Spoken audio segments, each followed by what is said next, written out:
Welcome to the series. This is where we perform hands-on exercises using OpenAI APIs with Python. In this video, we will use OpenAI's image model Dall-E 3, and we will do the following. Step 1, create an original high-definition image with text prompt. Step 2, we will use Python request to fetch the image, save locally, and display.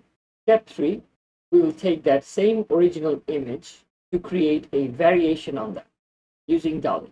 Let's get started. All right, so this is where we start coding. First, we install the necessary library, which is OpenAI in this case. All right, so now that we have our library installed, let's set up the key. We simply set up the environment variable OpenAI API key. And all you have to do, replace this string with your own API key, hit this button, you're done. That said, let's get started with creating our first image. All right, so right here at the beginning, we're bringing in OpenAI function from the OpenAI library. Now we're creating a client object by invoking this function, and this will help us to make the API call. This is what we're going to use. And here, I have my prompt variable, and this is where I am declaring my first prompt, first image prompt per se, a photorealistic image of a Lamborghini. Now that we're ready, let's make our first API response. All right, so here's our response variable, and we are using this client, like client.images.generate, and inside as arguments, we're passing the model name, which is Dall-E 3, and prompt, which is my prompt. The style we're using vivid, and as the generated file size, we're using 1024 by 1024. And these are all the sizes that are available right now with Dall-E 3. And with Dall-E 3, this HD version came extra. I mean, we used to do with Dall-E 2 standard all the time, but here they added this HD functionality. So we're bringing in quality as HD, and N is number of images. And here we're just gonna take a look at the response. Let's do this. All right, so if you look at here, this is what the response is looking like, but doesn't really show the object pretty good. So we're gonna bring in this, which is we're importing the text wrap, and then since this response is an object, as you can see here, so we're going to go ahead and convert that into a string using str response, and then use text wrap and set up a width. Basically, it's going to be sort of like a word wrap.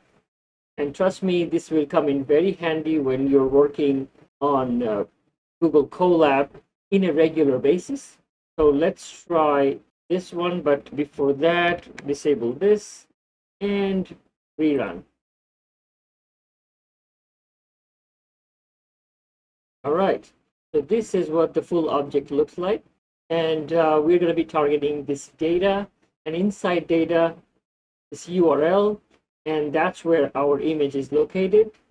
So next, let's collect the image URL. Okay, so we're going to go ahead and bring in this image URL in this variable by using response.data, first item.url, and run it. And here we have just the URL. Now let's go ahead and bring this in and save it locally. All right, so now that we have our URL and we know where it's located, so we're going to go ahead and import request library and the shuttle library so that we can make a local copy.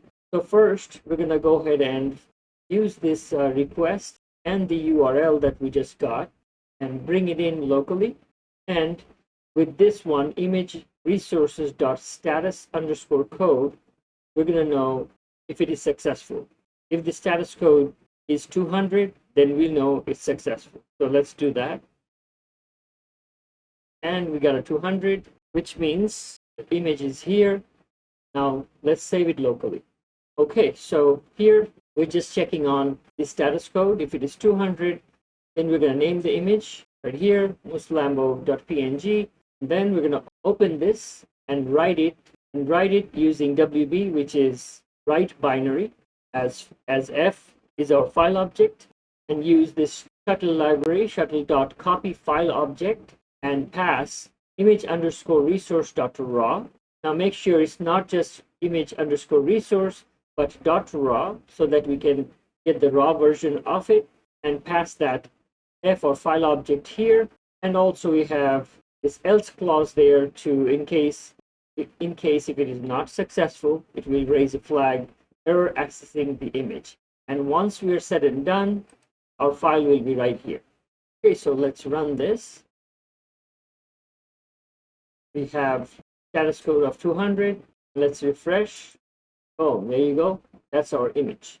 Now let's display it. Okay, so I'm just bringing in PIL library, which is Python image library, and bringing in the image object. And with this image.open, we're passing this image name right here to display it. So let's run that. All right, look at that. Nice little Lambo in HD. All right, so let's try another one. All right, so we're just gonna follow the same process with a different prompt this time. A photorealistic image of an expensive steak dinner, right? So let's try that. All right, we have our response object. Let's grab the URL. We got the URL, and let's go ahead and bring it in.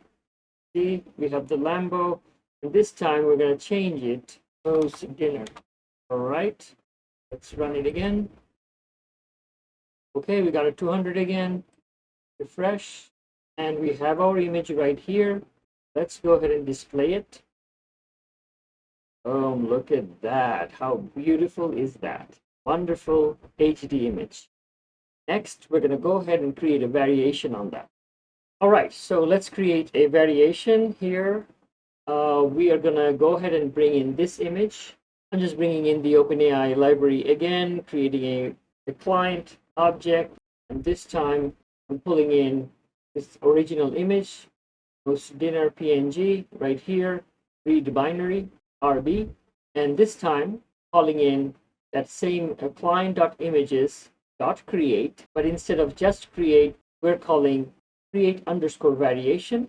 And here we have an image argument. We're passing this original image in there just to create a variation on, and we are requesting the same size, 1024 by 1024, even though all these are available to you. And here we don't have to actually tell it HD or not. That's not an option.